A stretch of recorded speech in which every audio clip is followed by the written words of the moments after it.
By one generally describe कर देंगे।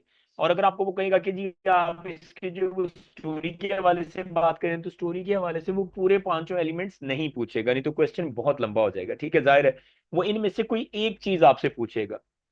जो आपने प्ले पढ़ रखा है, वो कहते हैं जी कोई भी एक प्ले जो आपने पढ़ रखा है, उस प्ले की बुनियाद पे जो है रेफरेंस देते हुए आपने ये एक्सप्लेन करना है।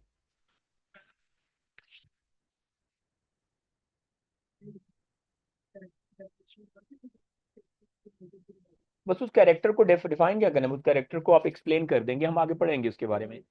ठीक है, तो अब उसमें अगर हम बात करते हैं, सबसे पहले आते हैं कैरेक्टर की तरफ। ठीक है, अच्छा जब हम कैरेक्टराइजेशन की या कैरेक्टर की बात करेंगे, तो सबसे पहले एक बंदे का जो कैरेक्टर होता है, हम उसके बारे में कैसे जज करते हैं या पता लगाते हैं कि उसका कैरेक्टर कैसा है, या वो हमने उसके बारे में बताना हो। तो सबसे पहले आप कहते हैं through the author's physical description of them, कि उस प्ले के अंदर या नॉवल या स्टोरी के अंदर ऑथर ने उसकी फिजिकल डिस्क्रिप्शन क्या दी है। ठीक है, तो उसको देखेंगे हम बाजार। फिर उसके एक्शन से पता चलता है उस बंदे की, जो हम एक्सप्लेनेशन देंगे एक्शन जो है वो, फॉर एग्जांपल अगर हम किसी बारे में क्यों कहते हैं यार ये बंदा जो है यार बड़ा अच्छा है, बड़ा हेल्पफुल है, क्यों हम कहते हैं, क्योंकि हमने उसको देखा होता है कि वो लोगों की हेल्प करता है। ठीक है, वो अच्छी बात करता है, तो हम कहते हैं जी बड़ा नाइस इंसान है। उसके एक्शन से पता चलता है, थ्रू देयर वर्ड्स, या हम किसी के वर्ड से पता चलता है हमें कि यार अच्छा एक बंदा जो है यार बड़ा अच्छा और काइंड बंदा है। कैसे काइंड बंदा है, क्योंकि वो हमेशा जो है वो क्या करता है, वो अच्छी बात ही करता है। आप उसको खराब बात करते हुए नहीं सुनते, तो आप उसके बारे में कहेंगे, अगर खराब बात करते सुनेंगे तो आप कहेंगे यार बड़ा ही बुरा किरदार का बंदा है। ठीक है, या जो है उस बंदे के बारे में दूसरे लोग जो कहते हैं, आप वहां से जज करते हैं उस बंदे का, फिर आप उसका कैरेक्टर डिस्क्राइब करते हैं। ठीक है, तो अब जो है यहाँ पे अब हम जब बात कर रहे हैं कि, तो कैरेक्टर जब हम बात करेंगे, मिसेस प्रिंगल का कैरेक्टर है अगर हम, ठीक है, तो मिसेस प्रिंगल का हमें कैसे पता चलता है, जाहिर है हम देखते हैं कि उसको जो है वो अपने सोशल स्टेटस की बड़ी फिक्र है, कि हालांकि उसका उतना ऊंचा सोशल स्टेटस है नहीं है। उन दिनों में जो इंग्लैंड के जो लोग होते थे, या औरतों में खास तौर पे उन दिनों में बड़ी स्टोरीज लिखी गई, उन पे क्रिटिसाइज किया गया कि उनको ना अपना सोशल स्टेटस बड़ा हाई रखने का शौक होता था, पार्टीज करनी है, हाई सोसाइटी के लोगों को इनवाइट करना है, सिर्फ इसलिए कि वो मतलब जो है अपना शो ऑफ कर सके। ठीक है, तो यहाँ पे जो है वो मिसेस प्रिंगल जो है वो उसकी परफेक्ट एग्जाम्पल है। और फिर उसमें आप ये देखें कि वो अपनी बेटी की जो है वो शादी करने के लिए भी रेडी है। ठीक है, मतलब एक बंदे से जो मतलब सिर्फ पैसे की खातिर जो है वो, ठीक है, जो उसके एज में शक्ल सूरत में किसी तौर पे भी जो है वो उसकी जो है वो बेटी के जो है जाहिर है वो मुकाबले में नहीं है, लेकिन फिर भी जो है उसको है कि बस ये शादी हो जाए उसके साथ, क्योंकि वो उसका सोशल स्टेटस है जी, पैसा रुपए है उसके पास। ठीक है, अगर हम उसकी फिर बेटी को देखते हैं दूसरी तरफ, ठीक है, तो वो जो है वो टोटली डिफरेंट कैरेक्टर है। वो उसको पैसे रुपए से गरज नहीं है, वो अपनी जिंदगी को जो है वो अपने हिसाब से गुजारना चाहती है। ठीक है, वो कहती है कि मतलब मैं जो है रुपया पैसा जो है ये सब कुछ नहीं होता, मुझे अपनी जिंदगी गुजारनी है, तो मैं फिर जो है वो अपने असूलों पे गुजारूंगी जिंदगी जो है वो। ठीक है, तो आप जो है इस तरह से दोनों माँ बेटी के कैरेक्टर्स को डिस्क्राइब कर सकते हैं। फिर आप आगे आ जाए सेटिंग्स। ठीक है, सेटिंग्स का क्वेश्चन आपको आ जाता है, वो कहते हैं जी आप discuss the settings of the play, जो भी आपने पढ़ रखा है, अगर वो आपको कहेंगे with the reference of the play that you have read, ठीक है, जो आपने पढ़ा हुआ है। तो हम यहाँ पे जब हम देखते हैं तो सेटिंग्स क्या होती है, किसी भी प्ले की सेटिंग्स जो है वो टाइम, प्लेस, वेदर, तीन चीजें जो है आप उसकी डिस्क्राइब करेंगे तो वो उसकी सेटिंग्स हो जाएंगी। ठीक है, अगर हम बात करते हैं यहाँ पे, तो इस प्ले में से जो है वो टाइमिंग क्या है प्ले की, स्टोरी की अकर की रात की है। ठीक है, क्योंकि वो डिनर पे इनवाइट किया हुआ है, तो आमतौर पे जो वो पार्टीज ये चीजें होती थी वो लेट नाइट होती थी। ठीक है, वहां पे मतलब जो है आज भी वही चलता है। ठीक है, दूसरे नंबर पे हम बात करते हैं प्लेस की, तो बेसिकली एक टाउन है जिसमें मिसेस ब्रिंगल का घर है, तो उस घर के अंदर ये पूरी स्टोरी अकर होती है। ठीक है, तीसरे नंबर पे वेदर की बात करें तो वेदर कैसा था, ब्लिजर्ड्स चल रहे थे, बहुत ठंड थी, बाहर बर्फ इतनी पड़ रही थी। ब्लिजर्ड क्या होता है, बर्फ का तूफान आ जाना। ठीक है, तो अब जो है जब बर्फ का तूफान आता है, तो जाहिर है इसी वजह से वहां पे गेस्ट जो है उन्होंने कैंसिल कर दिया अपना जो है वो विजिट जो था आने का, जो पार्टी में उन्होंने शिरकत करनी थी। ठीक है, तो इसको जो है वो हम कहते हैं कि ये सेटिंग्स हैं आपकी। ठीक है, तो आप उसको थोड़ा सा और जो है वो फर्दर एक्सप्लेन कर सकते हैं जब आप कर रहे होंगे तो। अच्छा, अब नेक्स्ट आ जाए, सेटिंग्स के बाद तीसरा क्वेश्चन आपसे वो पूछ सकते हैं थीम का उसके जी, कि आप जो है थीम डिस्कस कीजिए उसका जो है वो प्ले का। ठीक है, तो थीम क्या होता है कि आप जो है उसका मकसद क्या है स्टोरी के लिखने का, ठीक है, या सेंट्रल आइडिया या मैसेज क्या देना चाह रहा है जो राइटर है उसके जरिए से जो है वो, ठीक है। और इसमें जो है ये मतलब आमतौर पे समरी नहीं होती। आमतौर पे कई लोग जो हैं उसको समरी समझ लेते हैं कि स्टोरी को जो है वो अपनी ओन वर्ड्स में छोटा सा करके लिख दो तो वो थीम हो जाएगा। नहीं, थीम क्या है, मोरल लेसन क्या है, ठीक है। तो थीम जो है इसमें जो है वो सिटायर है बेसिकली। आपसे जो है वो स्टायर भी पूछा जा सकता है। स्टायर क्या होता है वो हमने फिगर्स ऑफ स्पीच में पढ़ रखा है जी। तंज करना, ठीक है, वो बार बार माशाल्लाह साल में को 15 दफा पढ़ाना पड़ता है फिर भी दिन में नहीं रहता। तो ये किसी को मजाक मतलब उड़ा के बात कहना, ठीक है। मतलब अब्बा जी आएंगे तेरे पास, कहेंगे पुत्र तू सुता रह, ठीक है, रहन दे ट्यूशन जान नु सुता रह। ਉਹਦਾ की मतलब होएगा, ये नहीं है कि तेरा मतलब है कि तू सुता रह। उनका मतलब है कि शर्म करते उठ के पढ़न जा, टाइम पे कभी टाइम पे भी पहुंच जाया कर। उसको कहते हैं तंज करना। तो आमतौर पे जो मुआशरा होता है उसको करेक्ट करने के लिए तंज किया जाता है, मतलब मजाक उड़ाने के लिए नहीं होता। उसका बेसिक मकसद होता है कि मुआशरे को जो है वो ठीक किया जाए, ठीक है। अगर माँ बाप जो है वो आपको इस तरह से बात करते हैं तो उनका मकसद ये नहीं होता कि तुम्हें वो खराब कर, वो कह रहे हैं कि मतलब शर्म दिला रहे होते हैं कि भाई ये काम आप ना करो ये वाला, ठीक है। तो अब जो है उसमें यहाँ पे उन्होंने क्या किया, उन्होंने मिसेस प्रिंगल पे तंज किया है, लेकिन उसके साथ साथ उन्होंने क्रिटिसाइज किया है सोसाइटी को, उस मुआशरे को, कि भाई उस मुआशरे की सोच को क्रिटिसाइज किया है कि भाई उस मुआशरे में लोग जो हैं ऐसे हैं जिनको जो है वो अपने सोशल स्टेटस की परवाह है सिर्फ, ठीक है। उनको जो है वो और किसी चीज की कोई जो है वो फर्क नहीं पड़ रहा, ठीक है। उनको सिर्फ पैसा चाहिए।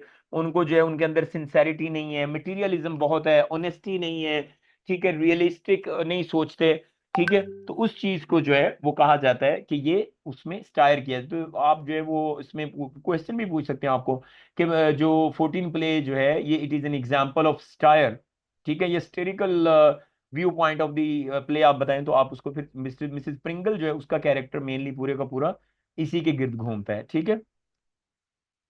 और इसका थीम भी यही है। कॉन्फ्लिक्ट में अगर आप आ जाएं तो कॉन्फ्लिक्ट क्या होती है, या दो तरह की होती है, एक्सटर्नल और इंटरनल।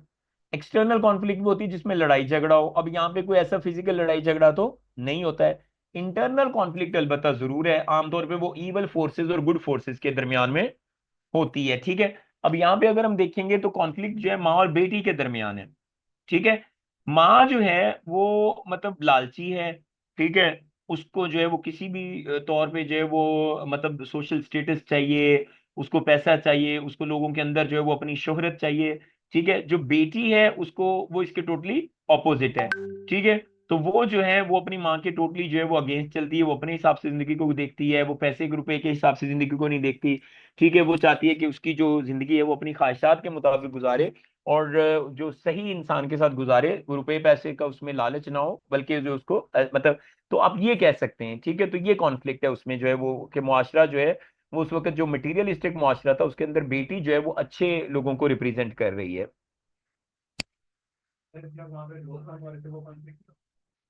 नहीं नहीं नहीं, वो लोग कम हो गए, वो कॉन्फ्लिक्ट तो नहीं है ना, वो तो प्रॉब्लम है कि उसके लिए प्रॉब्लम अराइज होगी कि उसका 14 नंबर नहीं पूरा हो रहा था।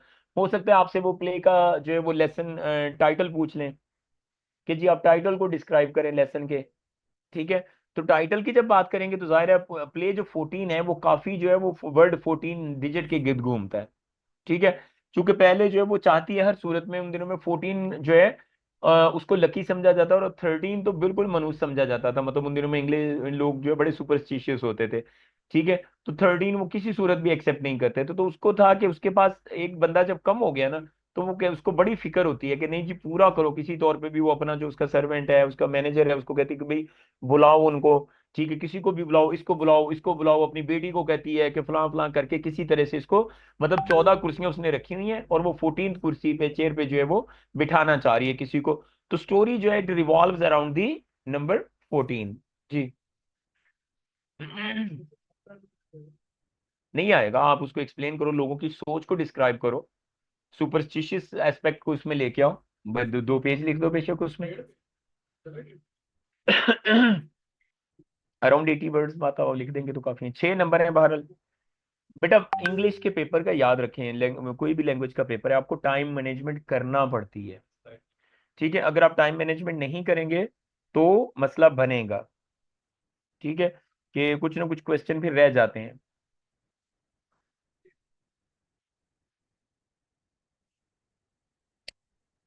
जी, क्या करना है, स्क्रीनशॉट लेने? चल जल्दी करो। अच्छा, ये सेंड कर देगा कुछ नहीं। अच्छा, प्लॉट में आ जाए तो प्लॉट तो हमने कुछ साल साल से किए हुए हैं, ठीक है ना। सीक्वेंस ऑफ द स्टोरी, आप स्टोरी को छोटा तक ये समझ लो। और अगर आपसे वो अलग से पूछ लीजिए प्लॉट क्या होता है, उसके एलिमेंट्स को डिस्क्राइब करें, तो फिर आपने ये डिस्क्राइब करना है सारा। एक्सपोजिशन क्या होती है, इंट्रोडक्शन स्टोरी का। ठीक है, मैं आगे आपको वो डिटेल्स भी उसकी दे देता हूँ। जी, अगर वो आपसे सिर्फ प्लॉट के एलिमेंट, वो तो पांच नाम लिख के तो नहीं ना आप 6 नंबर ले लोगे। यार वो बता सकते हैं, मैं नहीं बता सकता मेरा। ट्राइंगल, ये वाली।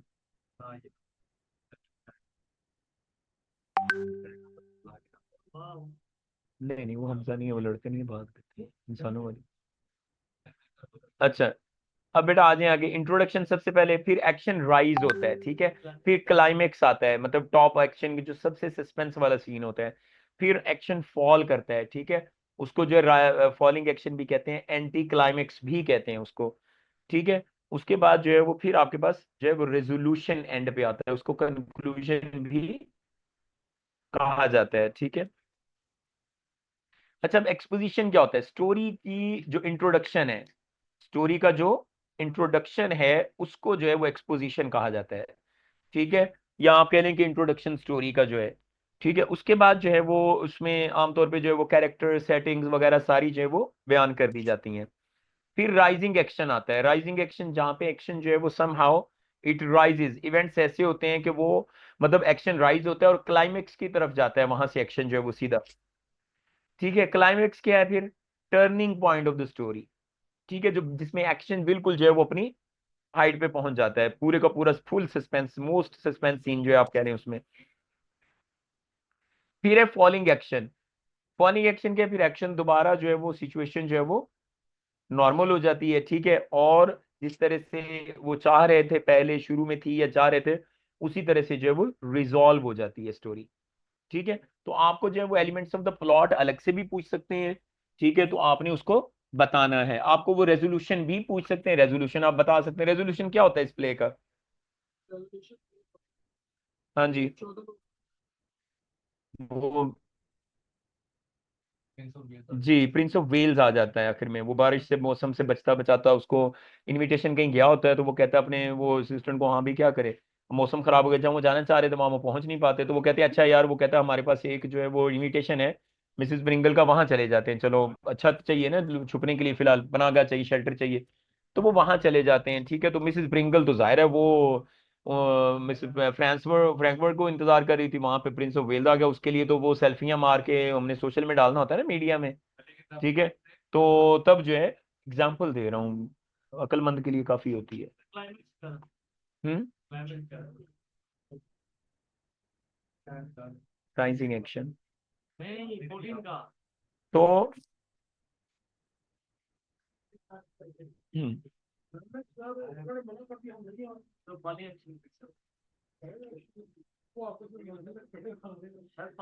अच्छा, अब जो है उसमें, अच्छा अब आप लोगों को मतलब सीवी का फॉर्मेट सबको आता है? सीवी, रिज्यूमे सब आने क्यों नहीं आने? और जॉब एप्लीकेशन?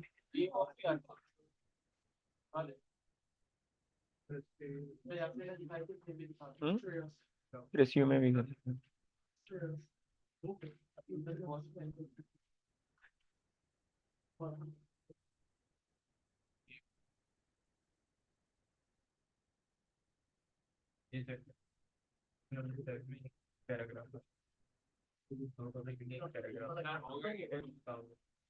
अच्छा, कॉपियों में सबने खैर किया हुआ है, रिज्यूमे भी हमने किया हुआ है, सीवी भी की हुई है। हाँ, फैसल शेयर कर देना सबको वहां से, ओके।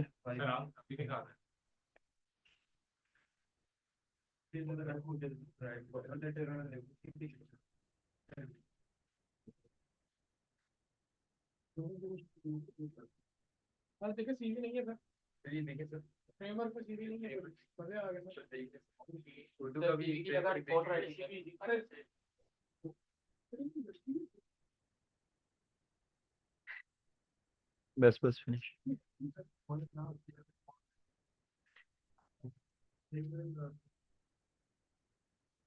अच्छा जी, जॉब एप्लीकेशन का फॉर्मेट में दिखा देता हूँ। जॉब एप्लीकेशन जो है वो सिलसिला आ ही रही है, ठीक है, और फॉर्मल लेटर का भी देते हैं। चलो अल्हम्दुलिल्लाह, अब अगर वैसे करनी सी।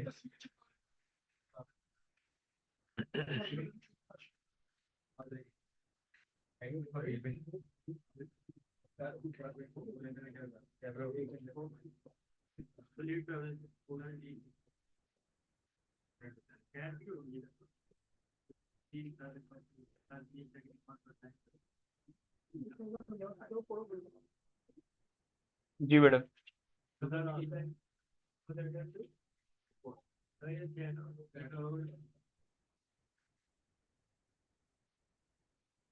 अच्छा बेटा, आ जाए अभी।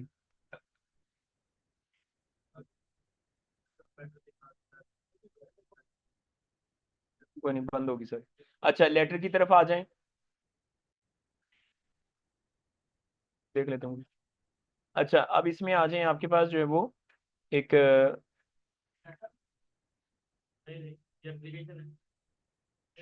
अच्छा मॉडल, ये लेटर राइटिंग का देख लें, फॉर्मल लेटर का।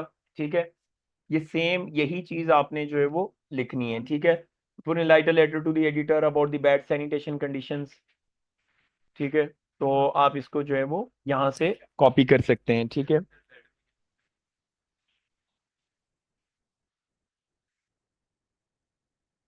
ओके। उसके बाद जो है ये उसका मसलन आगे लेटर जो है आपने 3 पैराग्राफ्स में मिनिमम लिखना होता है। उसका जो इंटरनल कंटेंट है मिनिमम भी 3 पैराग्राफ्स में लिखेंगे आप। ठीक है, लेटर हो गया क्लियर अब ये आपको? लेटर का फॉर्मेट, इज इट क्लियर? अच्छा, सॉरी।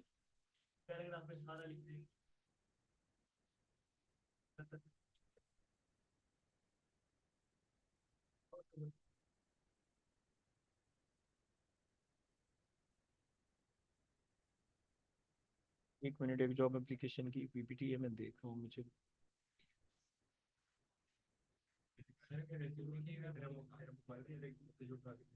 रिज्यूमे भी था, मैंने क्लास में तुम लोगों को करवाया है सारा कुछ है। हाँ वही ना, वो मुझे भी नजर तो आया ना, मेरे पास फाइल पड़ी कहाँ पे।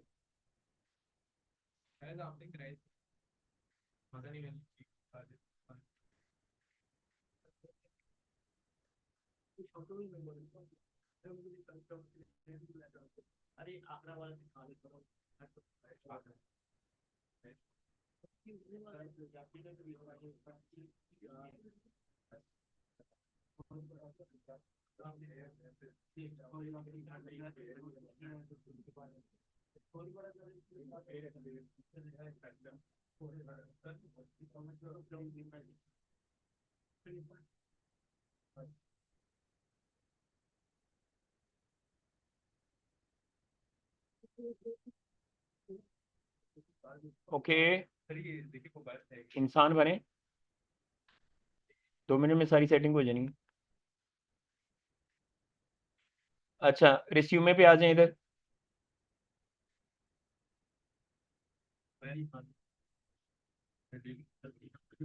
अच्छा, रेस्यूमे बेसिकली फॉर एग्जांपल यहाँ पे आपके पास है resume for the post of general manager for a food company for example. आपने सिर्फ उसका पैटर्न सीखना है।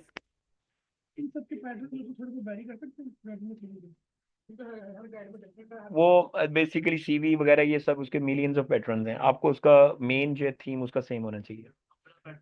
ठीक है, अच्छा फॉर एग्जांपल यहाँ पे आप पहले ऊपर नाम लिखेंगे टॉप पे। ठीक है, ओके, जो भी मतलब जाहिर है नाम आपका है, और उसके बाद फोन, ईमेल, वैसी ABBCD, कोई मतलब एक्चुअल लिखने की जरूरत नहीं है। फिर general manager for example food industry.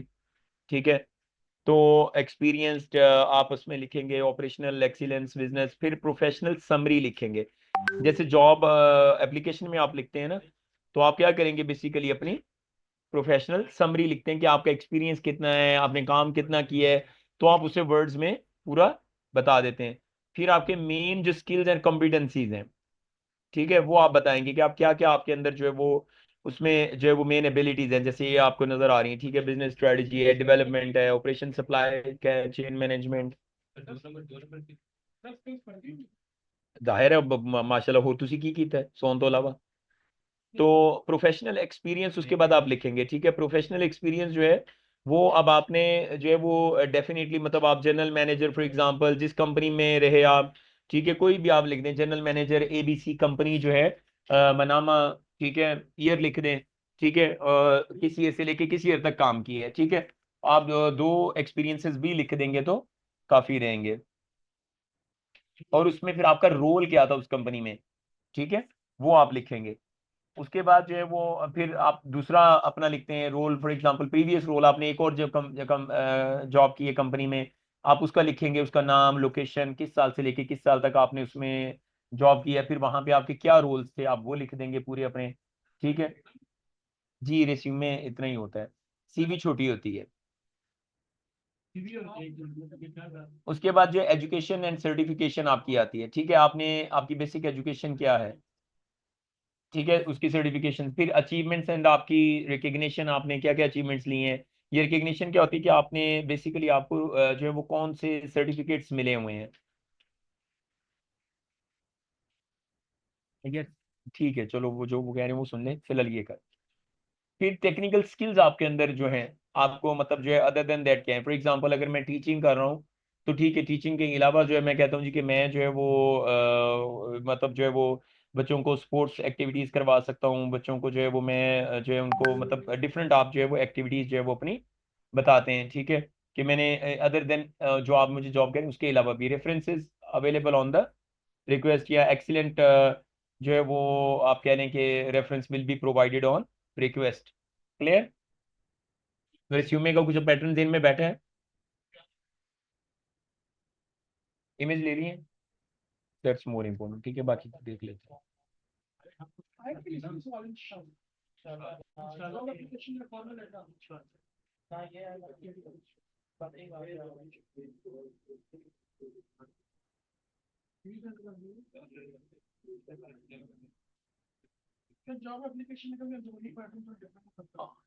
नहीं नहीं नहीं, वो जॉब एप्लीकेशन का वही पैटर्न है, शुरू में जो तुम लोग को मैंने लिखवाया हुआ है, ठीक है, ईमेल आईडी वगैरह बीच में ही, जो है वो लिख दें, बेसिक जो है, ठीक है।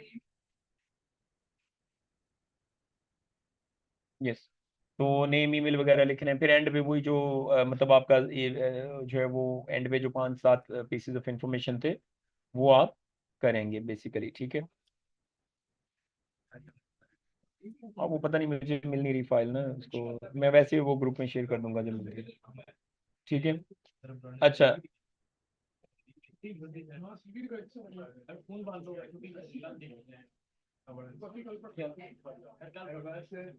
नहीं नहीं, जो है करें, करना है वो एंड वाला क्यों नहीं करना,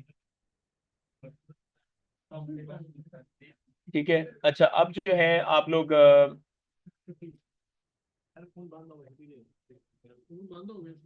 हाँ, फोन तो दिमाग भी बंद है, फोन तो अब बंद हो।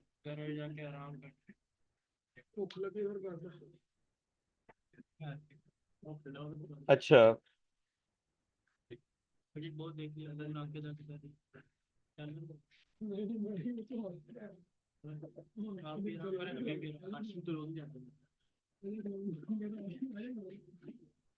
चलें ठीक है, ओके, बाकी का फिर कल करेंगे पेपर, जो है मॉडल पेपर डिस्कशन करेंगे, ठीक है, और कुछ ग्रामर का कोई दो चार जो कॉन्सेप्ट रह गए हैं वो करेंगे इंशाल्लाह। चलें, अल्लाह हाफिज़ everyone, stay blessed, take care. बताओ।